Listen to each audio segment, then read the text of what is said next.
Good morning, everyone, and welcome today to Tapping in Part 1. So, we're back at the beginning of the webinar series, and if it's your first time joining us, we welcome you this morning.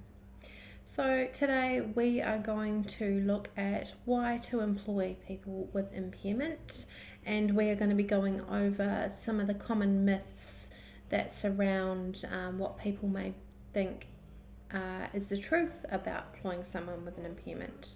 So we're going to go over these and bust some of these myths because, they're quite surprising, the answers. First of all, we will do an acknowledgement of country. 30-foot drop acknowledges the traditional owners of Australia and recognises their continuing connection to land, waters and the community. We pay our respects to the Indigenous people, to their cultures and beliefs, to both elders past and present. 30-foot drop funding. 30-foot drop would like to acknowledge the Department of Communities Disability Services for funding this and many other initiatives. Without their support, such projects such as the Two Wise Monkeys projects wouldn't have seen the light of day, and we'd be much more poorer for it as a community. This workshop is part of a Realities and Advantages of an Access and Inclusion grant awarded to 30-foot drop as part of an Information, Linkages and Capacity Building grant for 2018 and 2019. Let's go through some housekeeping now. Unfortunately, we do not have all the resources to monitor all of our live streaming platforms. So if you do have any questions for me, head to the link just below this video, which is www.30footdrop.com.au/live. Hit the live button on the website and you can chat away, ask any questions that you like. And that's how we can communicate with each other. We'll be covering a lot of information in a short period of time. Most of the webinars run for about an hour. So we ask attendees if they can try and minimise any distractions. I know that that's quite hard in the current situation with some kids still at home, but yeah, just do your best. Grab a cup of coffee, grab a pen and paper or iPad to write notes down, and yeah, it's going to be good. Also, if you talk about 30-foot drop or the Two Wise Monkeys workshops, please make sure you tag us and share it all around, because the more people that know about what we are doing, the more changes can be made in our community. And if you know anyone that might benefit from these webinars, please let them know. These are all running until June, so you can book a spot. We start at webinar 1 and it goes until webinar 6. So there's lots of different things that we can go through, all about myths and realities and stats, how to employ someone, the funding that's available, how to make it work within your business, and changes that you might need to make so that more people with impairment and disability can use your service. We'll also be recording the session, so if you need to go back and rewind it, go over it, it's all recorded, so don't worry if you miss something that I've just spoken about, because you can then go back and watch it again. You can watch it again once I've hit the end button at the end. And all the resources that I will be talking about are all available in more detail on our website also. So if there's something you want to look into more, you can head over to our website, and all the information and resources and links to the proper findings are all there. At the end of the webinar, we do have a short survey that we would really be grateful if any attendees could fill out before they go. It's only 6 questions. It's really easy, really short, because the more feedback we can get, the better we can move forward. Okay, let me introduce myself. I am Lisa and I am Hear No Evil. I'm one of the Two Wise Monkeys. So just by looking at me, you probably can't tell what I may suffer from. Through me, you'll realise that you'll hear no evil about impairment. My story is more of a hidden one. At the age of 8, I was diagnosed with mild dyslexia. Teachers used to yell at me, read out my low marks in front of my classmates. I had one teacher even bang me on the head, hit me on the head for not understanding. Why don't you understand what's wrong with you? Making me feel completely dumb and unworthy, and it just made me really hate school. So for a lot of kids out there that do have dyslexia, they will understand what that's like, and it's awful. School is daunting and hard enough without having that added pressure of not really understanding what the teacher may mean and needing a bit more help to be able to understand. So if you do know anyone, or you feel like your child might have a learning disability, there's so much more available now than there was back when I was 8. There's testing, there's different ways of teaching kids. I think people with dyslexia are probably more visual, so I would find maybe using blocks to teach maths, stuff like that would help your children, and just not putting that pressure on them. So yeah, I wanted to prove these teachers wrong. I was stubborn and determined to do that. So I found my passion in art, and I ended up being really good at it. I got an arts diploma. I've worked all around the world. I've got certificates in museum grade framing and looking after museum grade artwork. I loved picture framing. It was so interesting. I loved framing people's work and choosing frames and colours and cutting glass, everything. I did everything, made the frames, everything.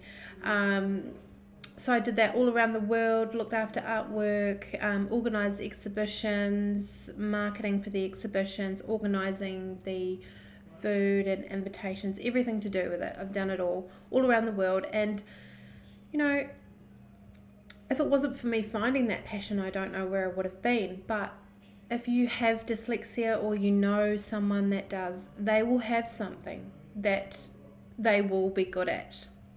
And normally it's something from the right side of the brain. So creativity is on the right side. So they will have something that they are good at. They just need to hold on to that and keep going. It doesn't matter if you're not an amazing mathematician or an amazing speller.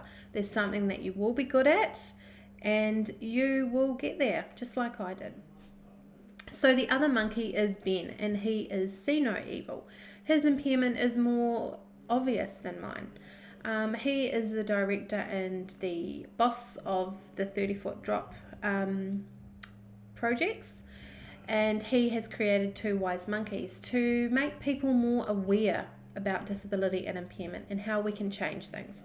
So he's doing amazing things, and we are all so grateful for what he's doing for us. But isn't there normally 3 wise monkeys?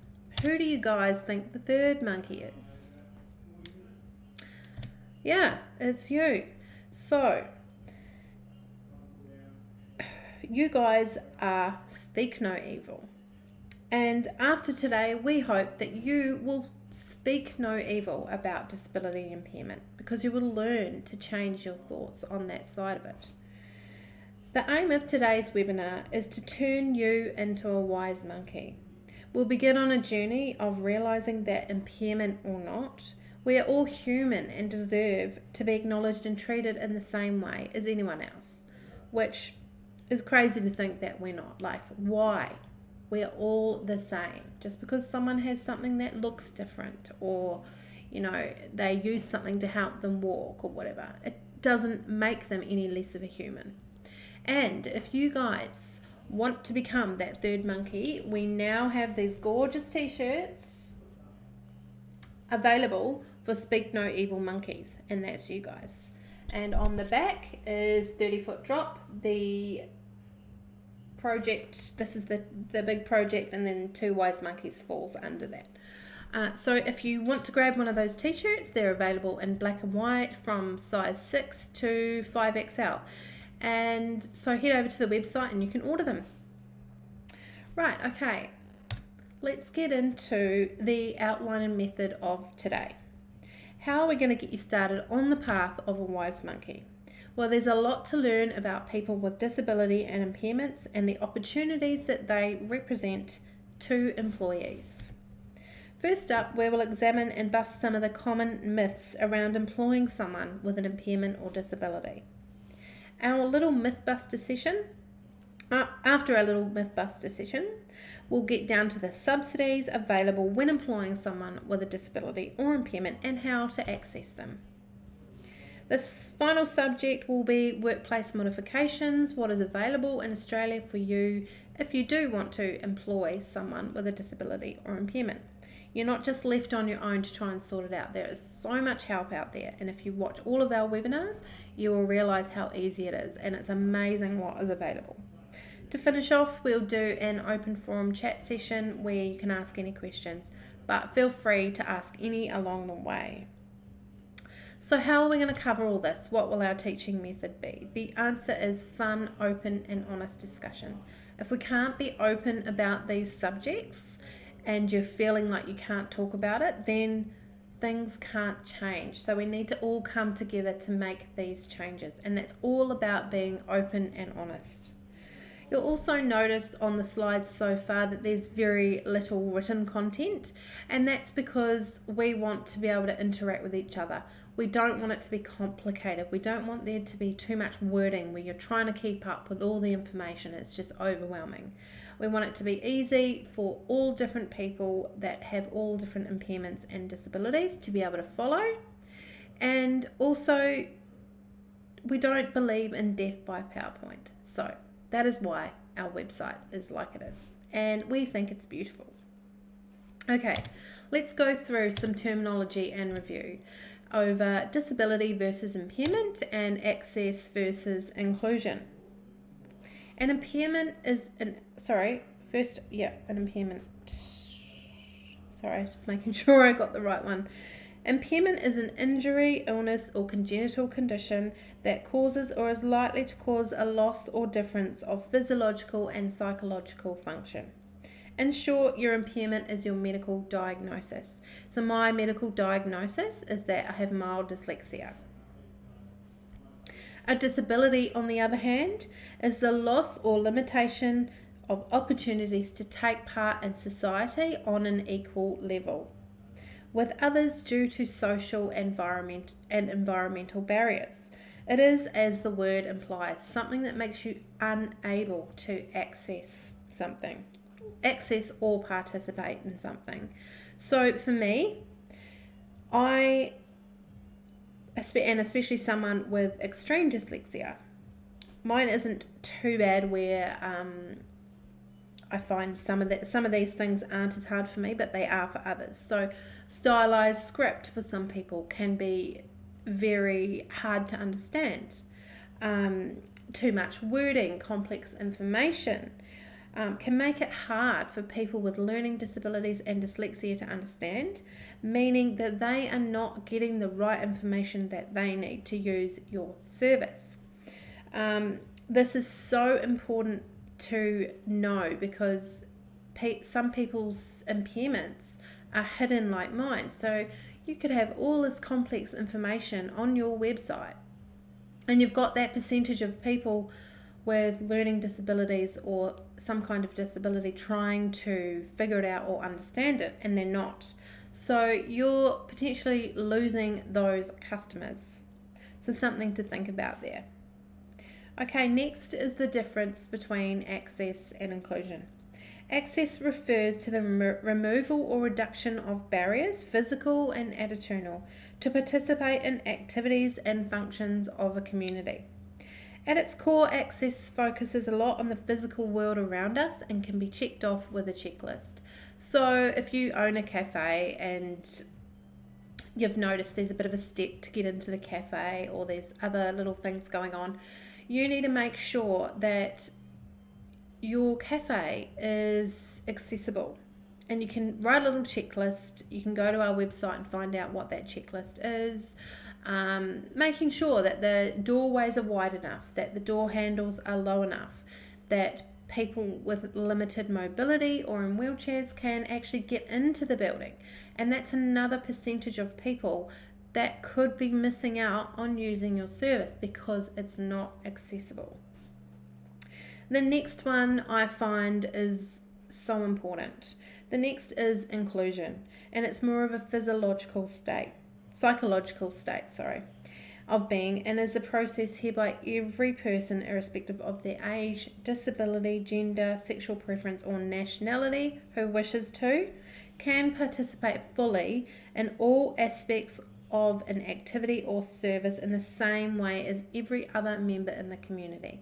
So it's making sure that every single human being is welcome into your business. It doesn't matter what impairment or disability they have. Everyone is welcome. You're not going to get someone with limited mobility to only be allowed to sit in a certain area. That's discrimination. So making sure that your service is open and available for every single person to access and to feel included in. So I hope that terminology makes some sense to you guys. If you have any questions, please head over to the chat box, which is on the link below this video, www.30footdrop.com.au/live. Okay, next we will go over the myths versus reality. So there's 7 reoccurring myths around employing someone with an impairment or disability, and these are done from studies all over the world. Let's have a look at these myths and realities that exist when employing people with impairment. These myths aren't just random statements that have been plucked out of thin air. They are 7 reoccurring reasons for not employing people with an impairment from studies all over the world, like I said. Okay, so myth 1. Let's get into myth 1. People with impairment need expensive modifications in order to be a productive employee. Is this true or false? No, not everyone needs it. Impairments are like people. Every single one of us is unique and different, and not everyone with an impairment needs the special modifications. Our advice is to ask any potential employee if they have any needs and what they do or don't need. Don't just assume that you're going to know what they do or don't need. Find out first. Ben, the big boss, readily admits that getting adaptations for impairments are expensive. Wheelchairs can cost $20,000 upwards, and a car can cost $50,000 upwards. But the thing is, most of the time, these people with impairment or disability already have these things. So you don't need to fork out the money to pay for any of these things. I mean, the car and a wheelchair, that's all Ben needs. Everything else, he can do everything else. So, you know, you need to really look and think. They do have most of the things that they need. There may be little things, extra things like lifting a desk a bit higher or changing a door handle or something like that. But that's not going to be expensive. If an employee does have an impairment and does need a modification, they are normally easy to work with and inexpensive, like I said. But there is also a good chance this isn't the first time that they have been asked about this, and they will know how best to fix it. And finally, if they do require a modification and it's expensive, then funding is available, and we will be covering this in a later session. But funding is available, and you do not necessarily have to go... Finally, if the required modification is expensive, then there is funding available, which we'll cover in a later session. So this just shows us that people with impairment do not necessarily require the adaptations to work in your workplace. That's what I was trying to say. Okay, so let's head into myth 2. People with impairments are frequently absent from work. And this couldn't be further from the truth. People with impairment, the stats show that is actually the opposite, which might be surprising to some of you. According to the Disability Investment Group, A Way Forward, a new disability Disability Framework Policy for Australia 2009 stated that 86% have the same or superior attendance as everyone else. Studies show that also they have a reduced turnover rate, which means less onboarding costs for you and your business, meaning that you would actually be saving money. Why is this the case? Because people with disability and impairment are so grateful for the opportunity. Studies show that people who have a disability or impairment and have an unemployment rate which is double the rest of society. And that is absolutely crazy. So for people with a disability or impairment, it takes them on average twice as long to land a job. And that is just, imagine how that feels.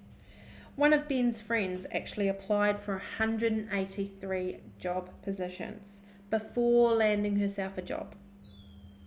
And so due to this difficulty of getting the job, people with disability and impairment view the job as a success, and they are so grateful and privileged that they will go the extra mile to keep that job, especially if you've applied for it 183 times.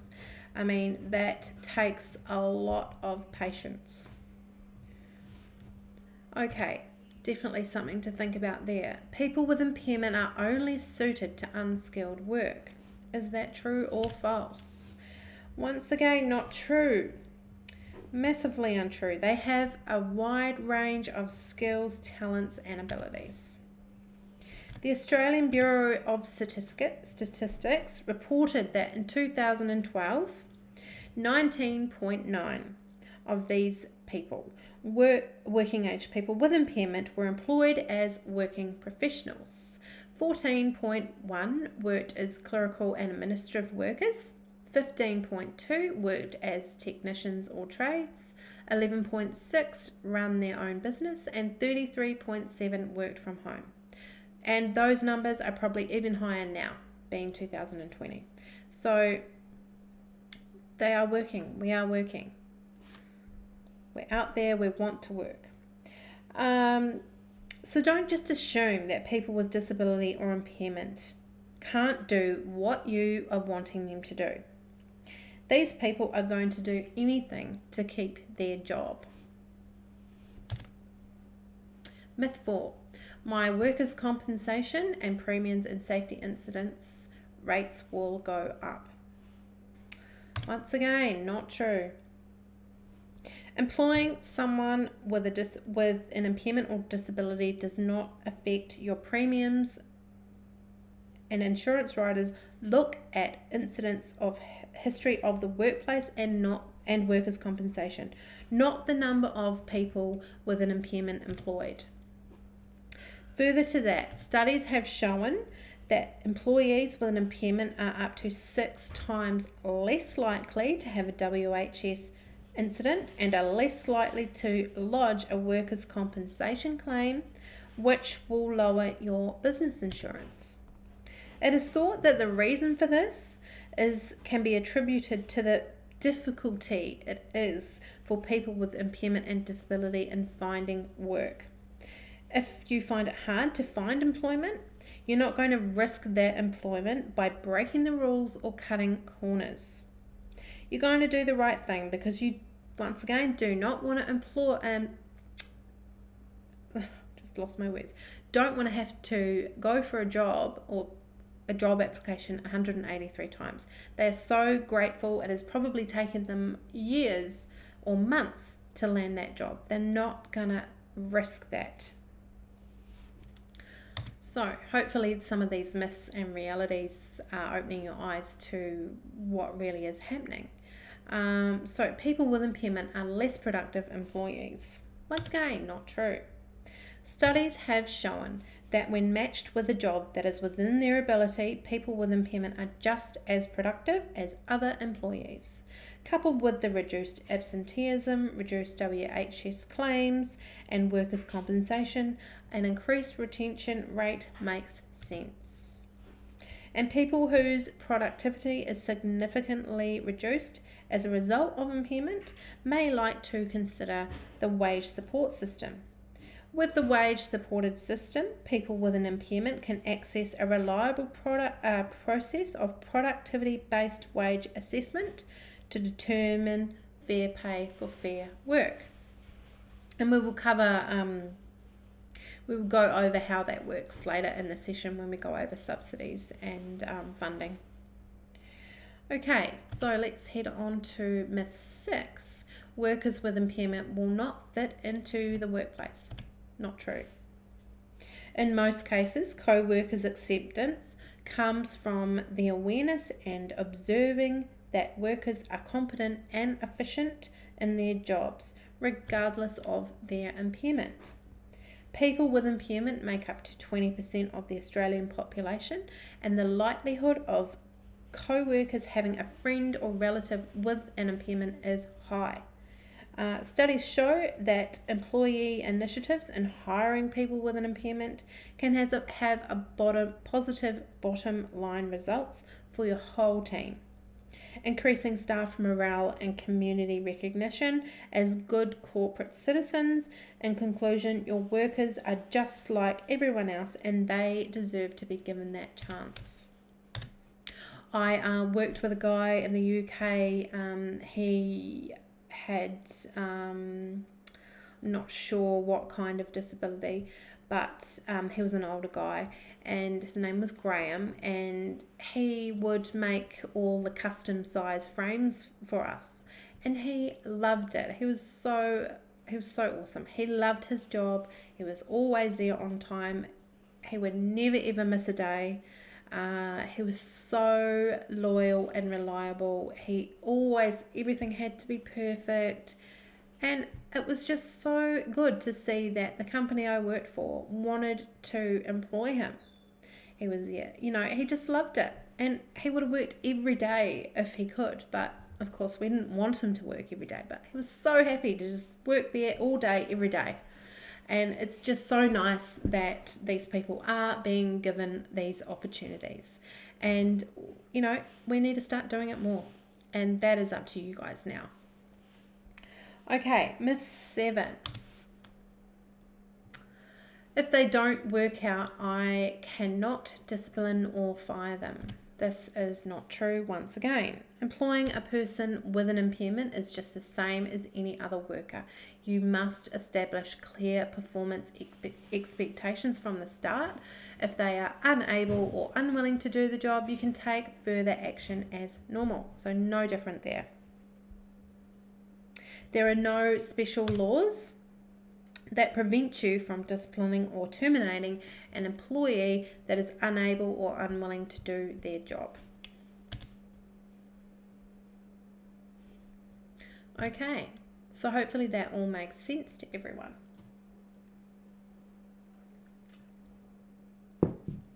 So what subsidies are available? When employing a person with an impairment, there are various opportunities depending on the job seeker profile and role. These are designed to offset training and other costs during the initial period of employment.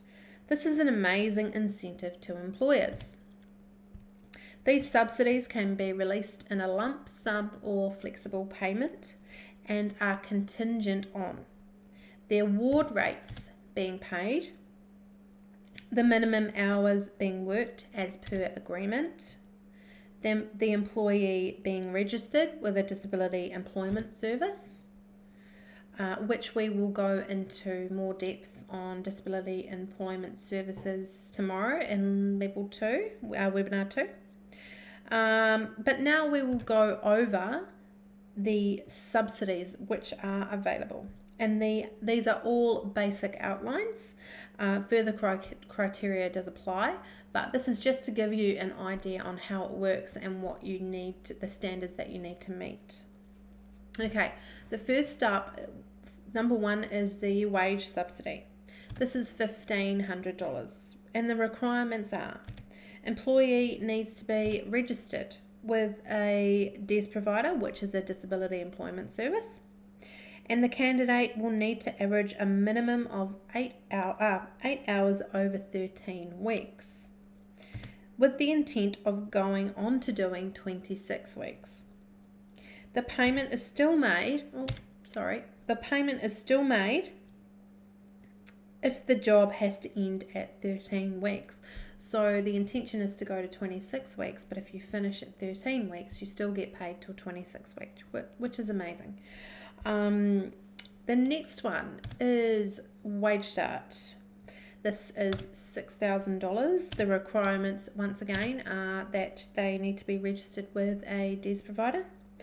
The person is under 50 years old and has been long time unemployed, which is for a duration, have been actively looking for a job for 52 weeks or longer.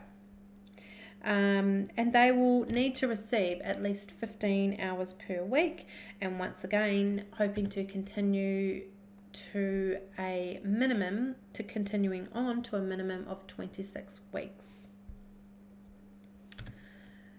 Restart subsidy. So now we are starting to get into the bigger numbers. This one is $10,000. The requirements are that the person needs to be registered with a DES provider. The employee is over 50 years old and once again unemployed for the duration of 52 weeks or longer. They need to receive on average 20 hours per week in your business over a 26-week period. So with those hours needing to be worked, you don't need to work specifically 20 hours per week. You can work 8 hours one week and then do 16 the next week. You can make it up as long as at the end of the time period that the person has worked, it's averaged out to be 20 hours per week when you divide it up. And that's over a 6-month period, 26 weeks, 6-month period. Okay, so the supported wage system. This is how it works. It is fair pay for fair work. This subsidy is more complicated, but in short, it revolves around the concept of fair pay for fair work, allowing candidates who cannot perform all the job requirements to receive a productivity-based wage and not be a disadvantage to the employer financially. An assessment determines the gap between the actual required or standard performance due to the worker's health condition and disability, and the percentage of the hourly rate is then payable. So an example of this would be if it's determined that someone is producing 70% of the job requirement, then the relevant award is applicable, but at 70%. So, that could really work for certain members of the community where they are only doing 70% and it's only fair that they get paid 70%, and then it's still giving them a chance to get a job without the employer being upset that they're not working at 100%, but they're paying them 100%, if that makes sense. Anyway, very, very good subsidies to look into. So, how can employees access these subsidies? Get in touch with your local disability employment services to get started today. We'll be covering disability services providers and their roles in the next webinar. Okay, what is Job Access? This is the national hub for workplace and employment information for people with disability, employees and service providers in Australia. It is funded by the Employment Assistance Fund, the EAF, which is a government service. They offer financial assistance for workplace modifications that assist people with a disability to gain meaningful employment. So there is help there. Let's go over these workplace modifications. So these workplace modifications are used to help assist with technology and services, and they can help with making the cost of they can help the cost of making adjustments to the workplace. They could also be used for modifications to the workplace, vehicles or specialist equipments. You could use them for information and communication devices. You can use them to have an Auslan interpreting service come in, or specialist services for employees with specific learning disorders or mental health conditions. Use workplace modifications for the whole team in your workplace for disability awareness training, including deafness awareness and mental health awareness and first aid training. So you contact your job access person in your community, and they can help with making the workplace modifications to do with all of these things, and there's probably many more as well.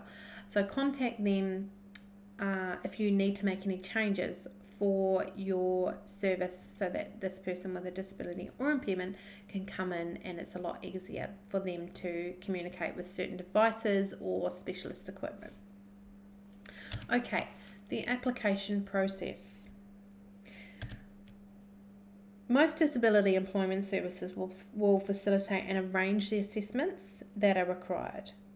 They know what they are doing and they're really good at their jobs, but you can also do it yourself if you like. So you submit your application to Job Access, and then Job Access assesses your application. If the application is successful, then Job Access advises if a workplace assessment is required. If you're asking for something big, they will come and assess what their requirement is. But if no assessment is needed, then workplace purchases the goods and services and then reimburses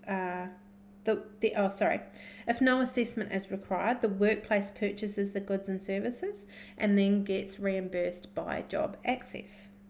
If required, Job Access will arrange a specialist person to confirm the workplace modification needs, and you can also use them for any other questions around the building that you may have about modifications and workplace services. So the workplace purchases the goods and services once again and then is reimbursed by Job Access. Okay. Funding caps. Physical workplace adjustments and building modifications are capped at $30,000. Auslan Level 1 is capped at $6,000 for 12 months.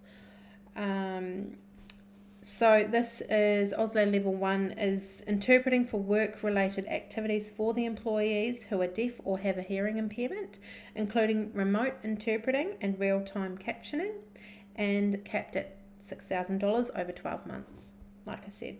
Auslan Level 2 is interpreting for job interviews and related activities such as site visits, completion of tests and information sessions for people who are deaf or have an hearing impairment, and this is uncapped.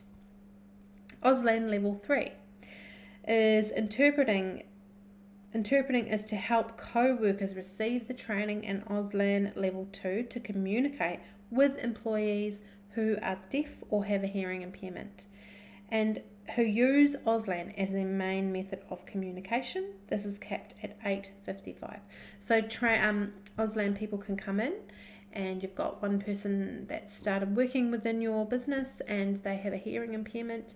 The rest of the employees can learn Auslan so that they can communicate with that person, which is amazing. Disability awareness training. If you employ a person with a disability, you can also apply for further funding for disability awareness training. Training for the workplace, and this is capped at $1,500 for each employee with a disability within a 12-month period.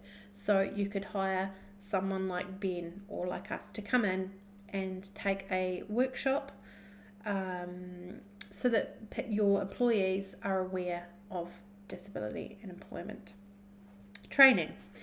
Now, so that's a lot of information to take in, and there's a lot out there available for businesses, and many businesses don't know anything about it, don't know where to start, don't have time to fill out the paperwork. And after today, I hope that you can realize that that's not necessarily the case. There's people at Job Access willing to help and fill out the paperwork. There's the Disability Employment Services, which are all there and have people waiting for you to ring up and ask for them. They will find the right person for the job. They don't want to waste anyone's time, because when they put someone in the right position, that's when you all get paid. So if it's not going to work out, they're not going to waste their time, because they won't get paid. So please look into it. I know now at the current time it's a little bit hard at the moment, but this is when you can start thinking about the changes that you need to make in your business. Whether you're thinking, hey, I do actually want to help someone in the community with disability and impairment. How can I create a job for them? What have I got for them? Because there's funding available. There's help there to make it work. You're not left on your own. You're not stuck with them. Like, you can, if they're not going to fulfill the job's needs, then termination is okay. You can make it work. There's no risks. Contact your disability services, which are all over Australia. They will know the best person for the job, and they will know how to help you. So that is it for webinar part 1. I hope you all enjoyed today, and I hope that it all made sense. If you need to go over anything again, you can replay some of this if you like, once I've hit the end button. If you have any questions, I'm now going to hit the question button so that anyone can ask any questions. But if you do have to go, please join me tomorrow for webinar part 2. And I would love to see you there. And then webinar part 3 will start on Tuesday next week. So please join me tomorrow. If you have to go, enjoy your day. But if you have any questions for me, please jump on and send me a question. I will be putting the question button on while I wait. Thanks for joining me, those that have to leave.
Okay, so doesn't appear to be any questions this morning, which is fine. I hope that you all can enjoy the sunshine. It's quite sunny down here in the southwest. Take care of each other, check on your neighbours, check on the elderly people around you, make sure they've got everything that they need, because we aren't out of the woods just yet. But let's hope that some of these positive things that have been going on stay that way for us in Australia and Western Australia and the rest of the world.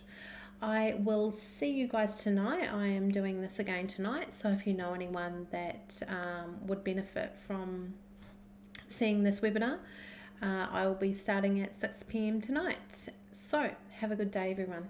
See you next time.